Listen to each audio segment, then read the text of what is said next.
The global population continues to face many challenging situations daily. Climate change, financial losses, fear, anxiety, sickness, death. It may sometimes seem like this season of gloom will never end, and many are losing hope. The future may be daunting, but in the midst of your hopelessness,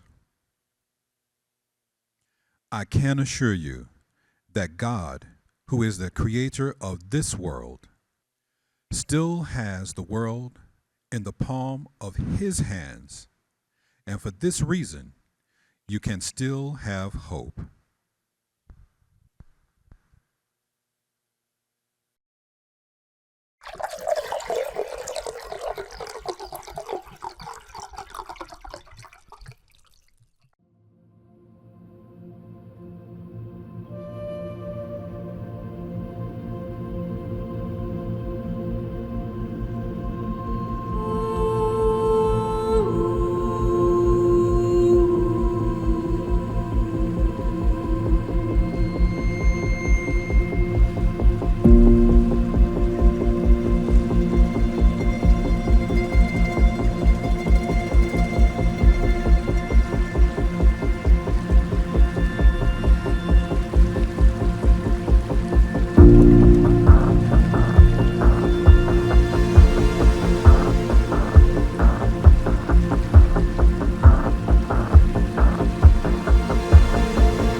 I want to welcome you to the Wednesday night Bible classes for the Stonecrest Church of Christ. Thank you so very, very much for your consistent viewership of our Wednesday night study. I know it's been a minute since I've shared messages with you on the Wednesday night. Obviously, that's about to change here on tonight. We have been running some messages from our previous Issachar conference. And again, we thank all of our speakers, our lecturers, our workshop presenters during that wonderful lectureship, lectures that we had back in the month of May. But tonight, I want to start a new series of studies with you based upon the book of Exodus, in particular, beginning at the 7th chapter of the book of Exodus. Let me give you some background before the breakdown. At Exodus 3, God has called a man by the name of Moses from the backside of the desert. That's the farthest extremity that one could go in the desert. God has set a bush on fire to get Moses' attention. After getting his attention, Moses climbs some 2 to 3 hours up the mountain in order to see what the cause of a bush not being consumed was all about, only to find himself in the very presence of God. So now God has called him. When you read Exodus 3, beginning at verse number 8, God will commission him. At verse number 10, that commission is simply this: Moses, I want you to go down to Egypt's land. Tell the Pharaoh, let my people go. God tells Moses, Pharaoh is going to be like some of us in the church, hard-headed and hard-hearted. So I'm going to have to get his attention. The way I'm going to get his attention is I'm going to send, count them now, 10 plagues on the Egyptian Pharaoh and the Egyptian empire. After plague number 10, Pharaoh is going to tell you and the children of Israel, you don't have to go home, but you sure enough got to get up and get out of here. And so what I want to do with you over the next weeks is to talk to you from our general theme. You see it there on the screen, plagues that preach. What I want to do is this.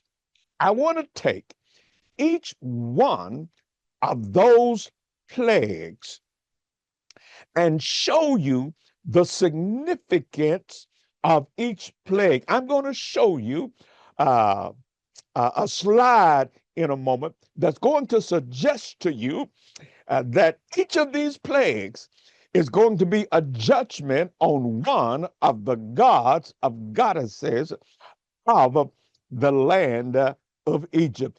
Come here, real close, and hear me say, because we're oftentimes criticized for criticizing other religious faiths, denominations, and sects. Folks say, well, you are not judged of the people's religion. What I want to show you is that for 10 plagues, God is judging the religion of Egypt. Let's get about the business so you can see what I'm talking about here. Now, I want to begin my reading at Exodus chapter 7, beginning at verse 14, because I want to read the first of the 10 plagues to you. It's a plague concerning the turning of the waters of Egypt into blood. Listen, first of all, to the reading, and then I want to give you the subtopic that I want to talk about on tonight. At Exodus 7, beginning at verse 14, follow along the reading on the screen. Then the Lord said to Moses, Pharaoh's heart is hardened. He refuses to let the people go.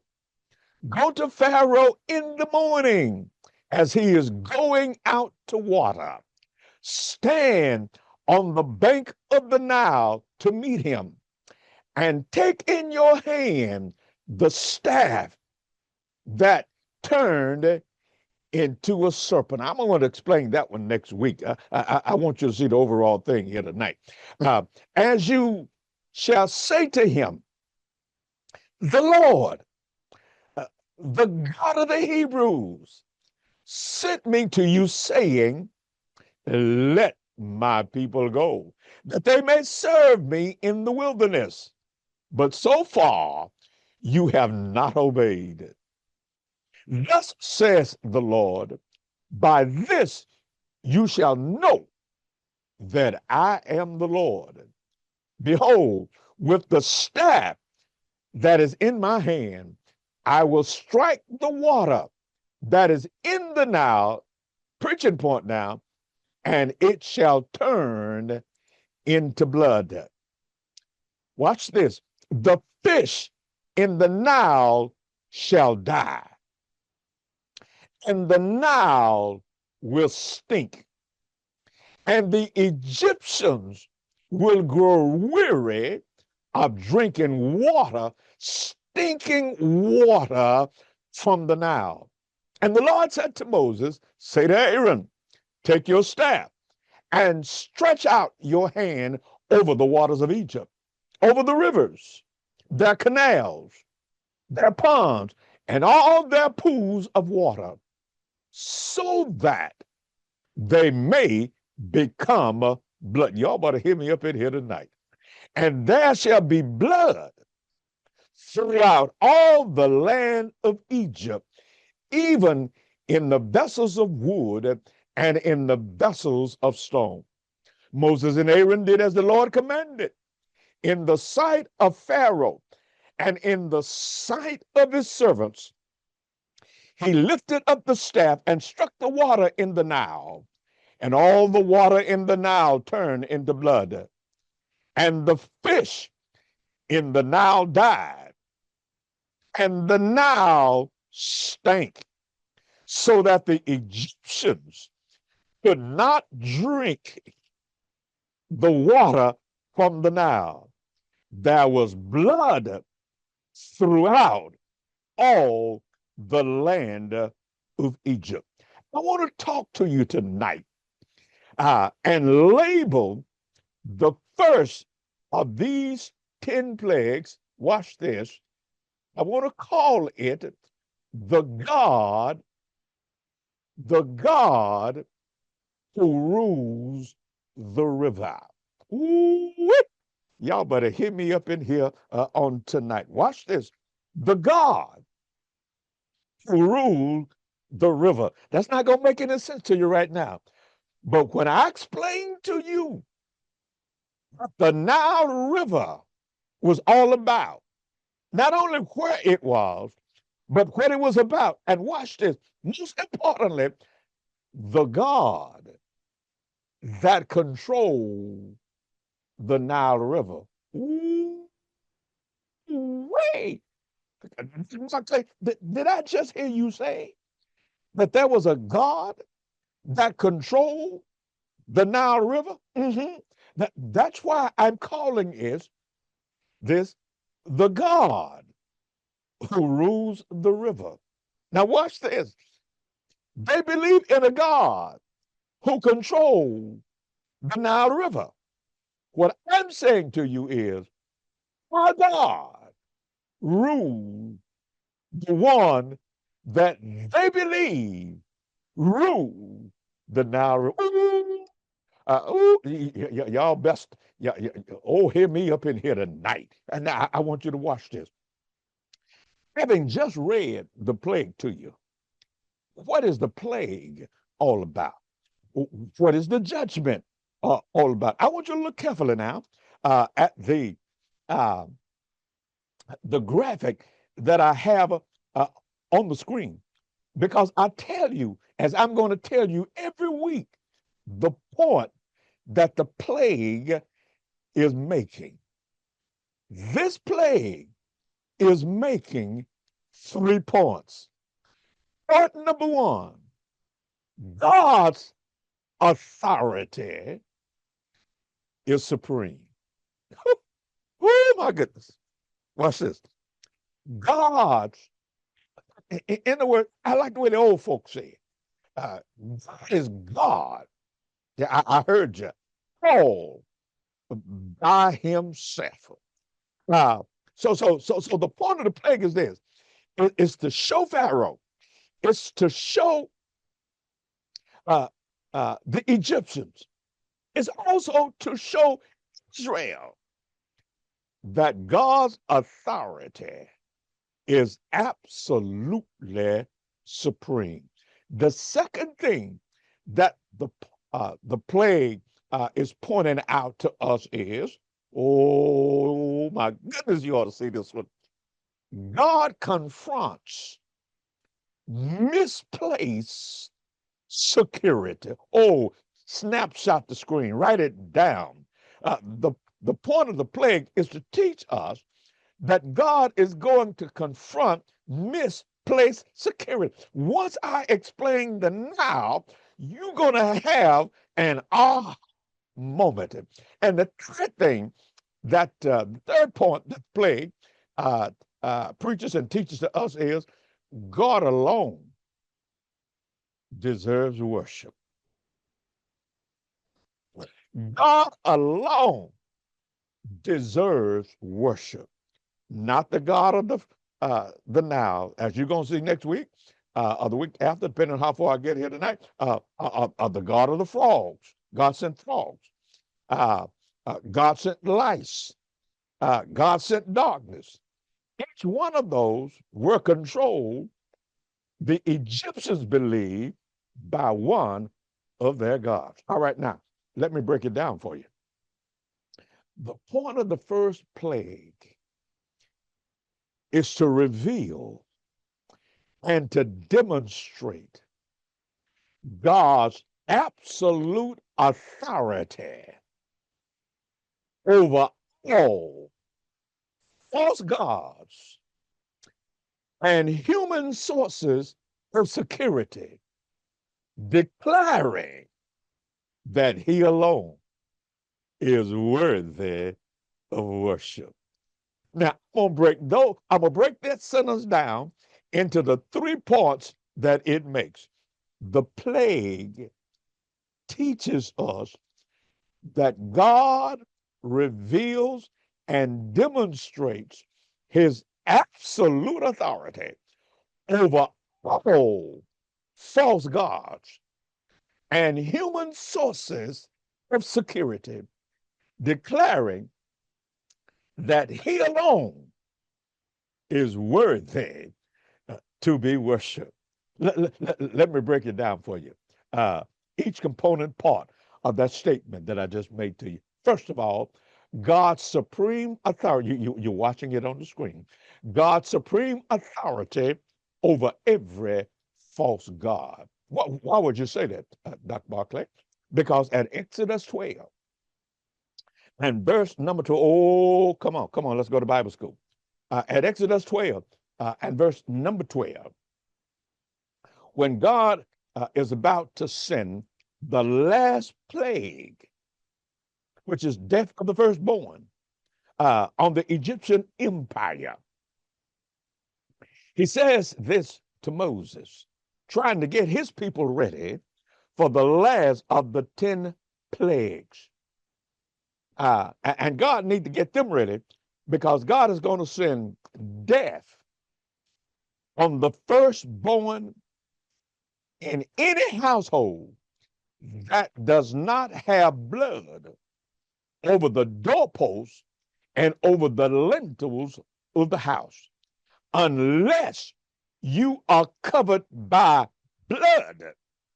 There's going to be death in that house, and not just in that house, in the field, and not just in the field, in the barns, wherever animals are, wherever people are, and there is a firstborn, that firstborn is going to die if there is not blood over the doorposts and the lintels of the house. Why would God be so cruel? Watch this. For 430 years, God's people has been in slavery. They've been in captivity. They have been oppressed. They have been afflicted by the Pharaoh. And God says that Israel is my firstborn. Pharaoh, look what you've done to my firstborn for 430 years. I'm going to do the same thing to your firstborn that you've been doing to my firstborn for almost 500 years. And at Exodus 12:12, he says, for I will pass through the land of Egypt this night, and I will smite all of the firstborn in the land of Egypt, both man and beast. You better put your dog in the house and be sure that in his dog house, he got some blood over that house, or that dog is going to die. Watch this. He says, the firstborn both man and beast in the land of Egypt. And watch this statement. And he says, I'm going to execute judgment. Ooh, I'm about to say something to you right now. Against all of the gods of Egypt will I execute judgment. Well, what are you trying to show them, God? I'm trying to show them that I am the Lord. It's right there on your screen. See, I'm trying to show them that I'm the Lord. I'm God, and I'm God all by myself. So look what God is doing. God is judging religion. God is making a difference between the true God and the false God. God is making a difference between the true religion and the false religion. You are mistaken if you believe that all religion is the same. You are mistaken if somehow you believe that all churches are the same, that all faiths are the same. In fact, this is why the Bible will tell us in the book of 1 Corinthians chapter 11, examine yourselves to see whether or not you are even in the faith. And he's talking Christians. He's talking to the church. Now, if the church should be examining themselves, what do you think the folk in the world ought to be doing? Okay, but don't miss the preach point. The point of the plague is to show that God's has supreme authority over every false god. And God says, this night, I'm going to show you the difference. This night in Egypt, and you will never forget it. I'm going to show you that all of these entities you call are not God. Now, watch this. Each plague, read it on the screen. Each plague was a direct judgment against an Egyptian deity. Come here. There are 10 plagues. Each of those plagues, God is judging one of their gods to show. Watch this. These gods only existed in the mind and in the thinking of the people. They did not exist in reality. But people believe that they did. And God has to show them they're paper tigers. They have no power. They have no efficacy. They have no substance. And they sure enough cannot stand up or withstand the mighty hand of Almighty God. Now, listen to me carefully. I want you to watch this. In the reading, I kept saying, and the reading kept saying, Moses, I want you to stand over the Nile. Aaron, I want you to stand over the Nile. I want you to hold the staff up over the Nile. And when they stood over the Nile,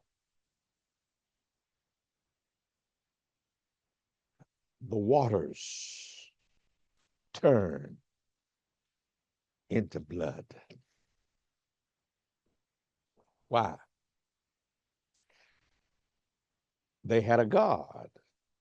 They believed in a God whose name of all things was happy.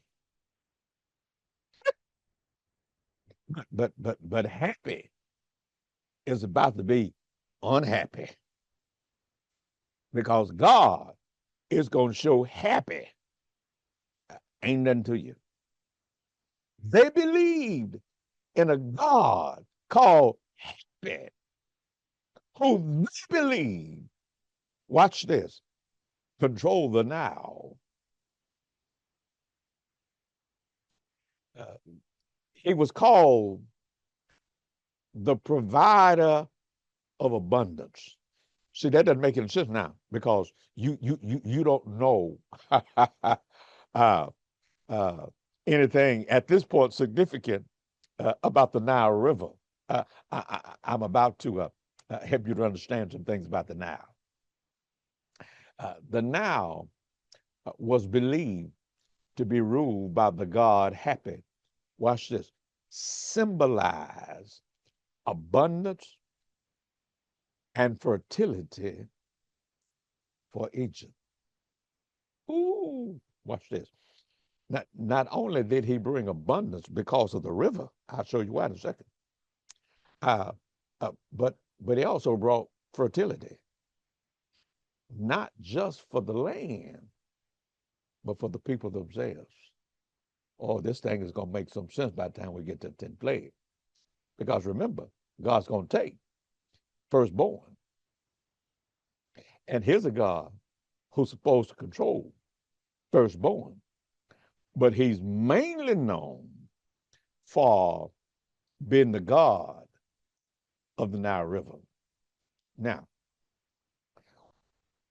he is image in Egyptian mythology. You can see him on my screen.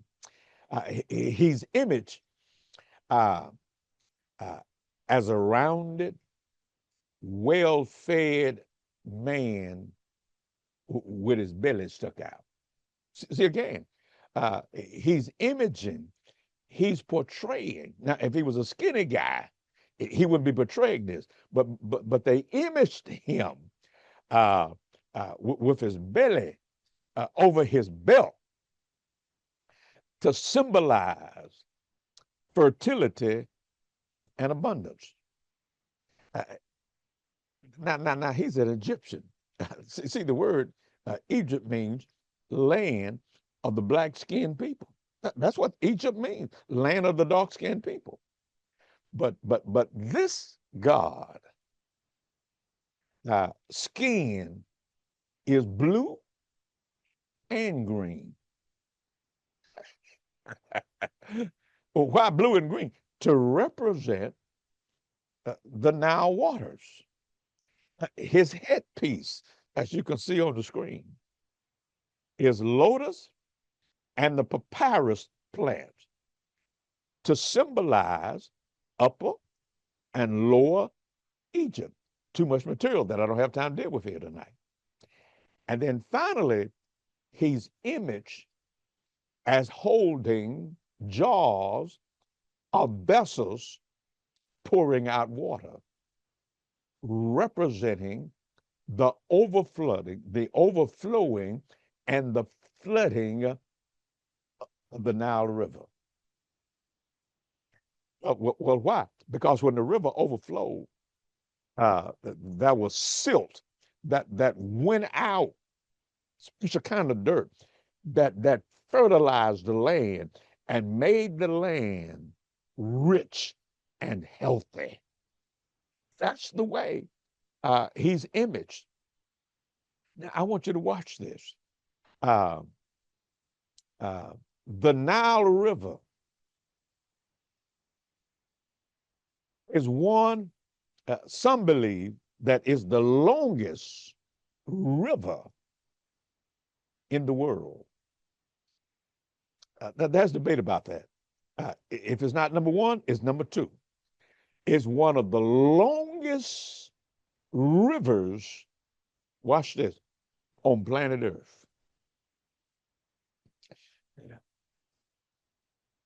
Its length is about 4,100 miles.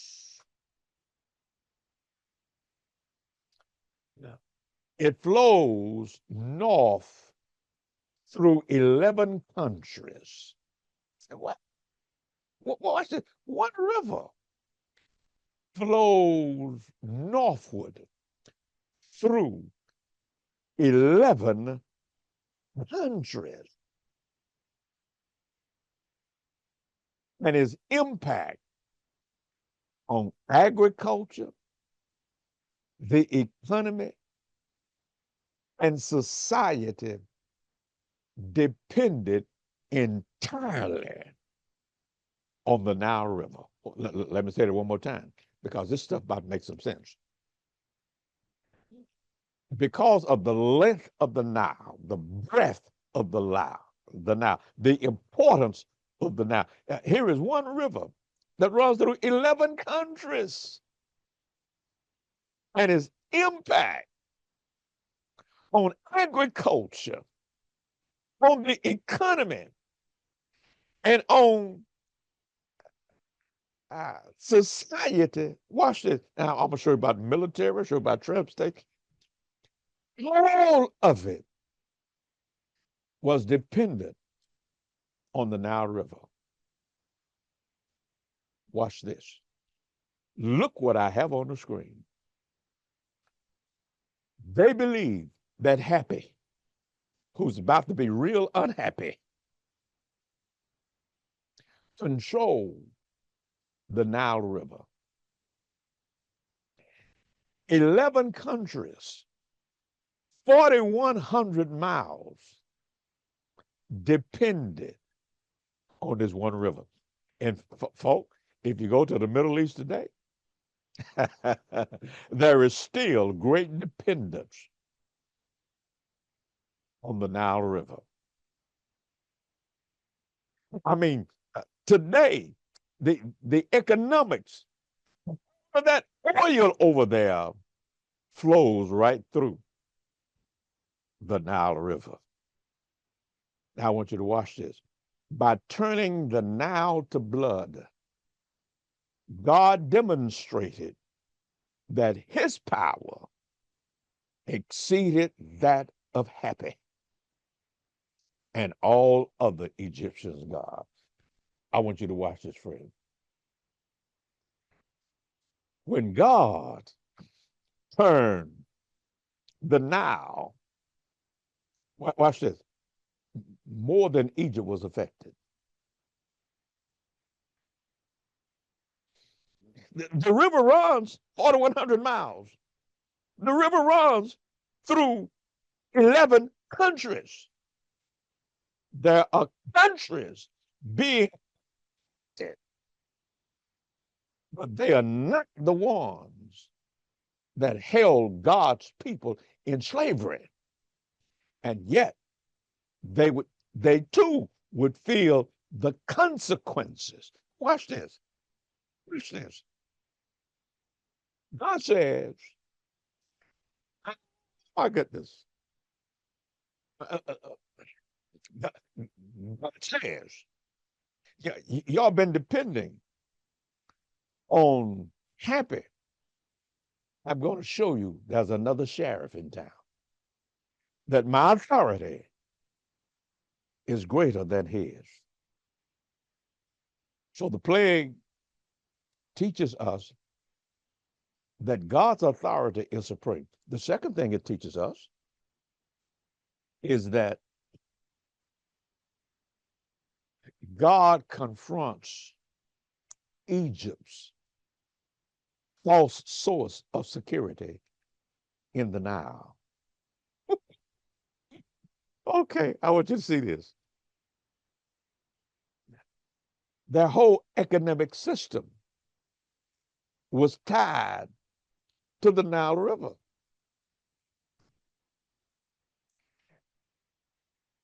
Watch this. When God turned water into blood, watch this. Who's drinking water?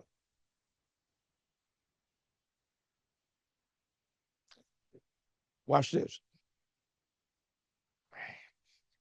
Can you imagine when all of the vegetation and all of the fishing industry had to close down at the same time? I mean, can you imagine? No shrimp and catfish. Can you imagine? No lobster. Can you imagine? No seafood. Watch this. and no clean water? Watch this. What are your animals who work for you going to drink? What are your workers who work for you going to drink? I mean, your economy is built on slave labor. You got to feed them. You have to give them water. You see the impact that's going on here, folks? Exodus 7:17 says, thus saith the Lord, in this thou shalt know that I am the Lord. You see what God is trying to show them? Listen, I'm the Lord. He said, the fish that is in the river going to die. The river is going to stink. And the Egyptians shall hate to drink of the water of the river. This is what you ought to understand and appreciate. The Nile uh, uh, is the lifeblood of Egypt. It's the lifeblood, folks. I mean, it's like taking agriculture out of Iowa. It's like taking uh, oil and gas out of Texas. You will collapse the economy. Those economies are built on agriculture. Just like here in the South, the economy was built.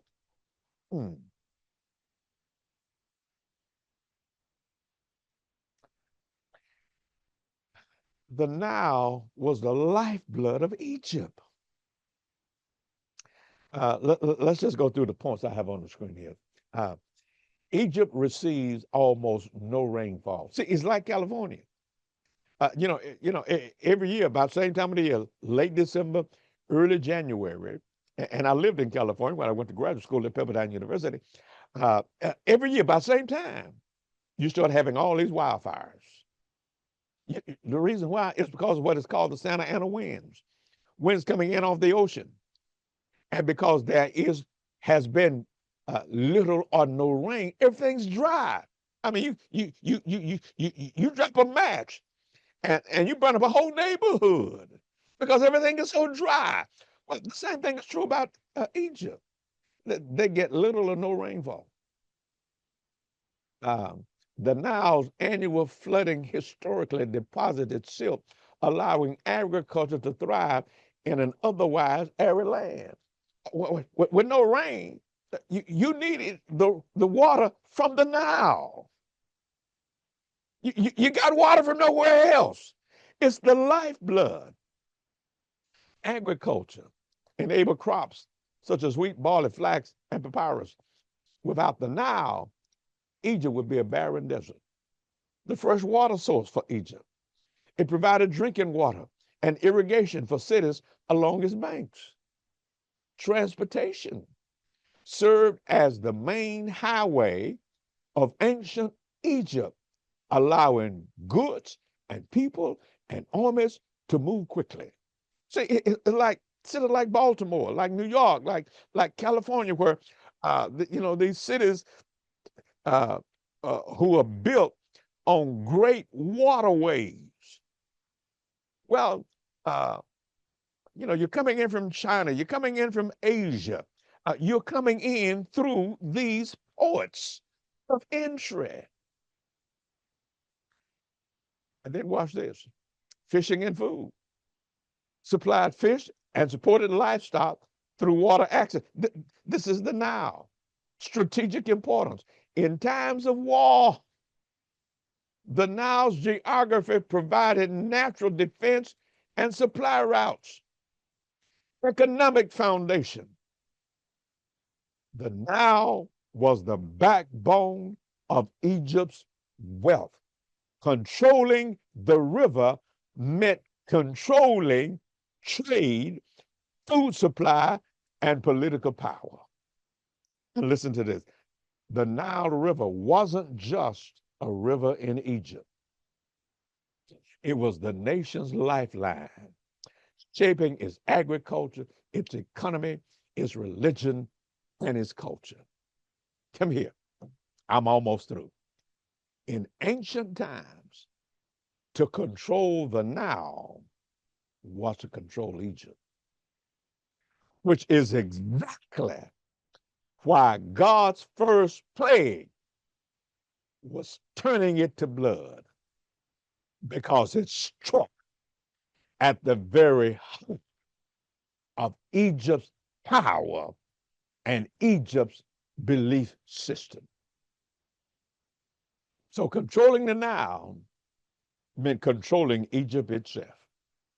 When God turned the Nile to blood, he struck at the core of Egypt's power and Egypt's belief system. Let me apply this for you, and I'll be ready to close for tonight. God often challenges the things we rely on most, inviting us to put our trust in him alone.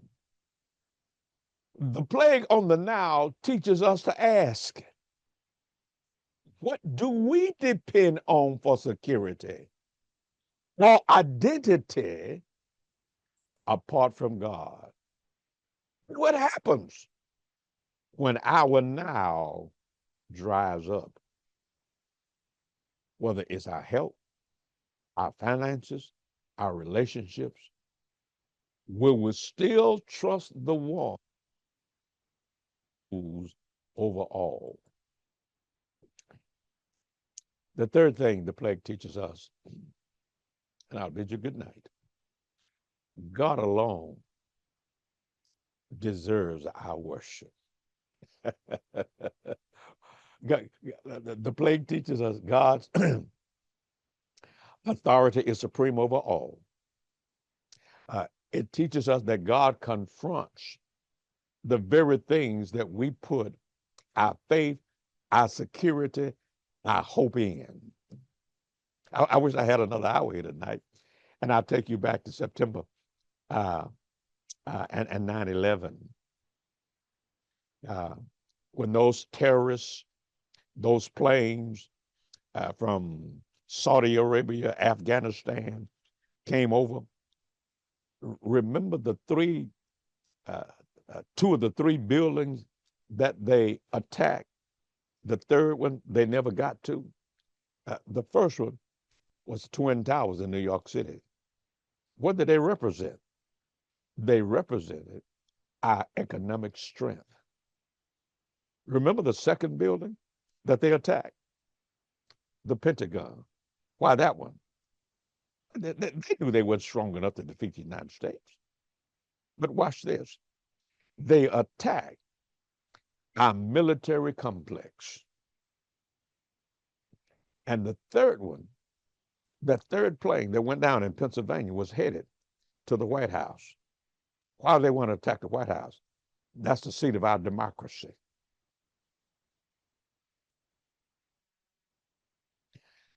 I don't believe God sent that, but I sure believe God allowed it to tell an arrogant country, stop trusting in your money, stop trusting in your might, and stop trusting in your politics.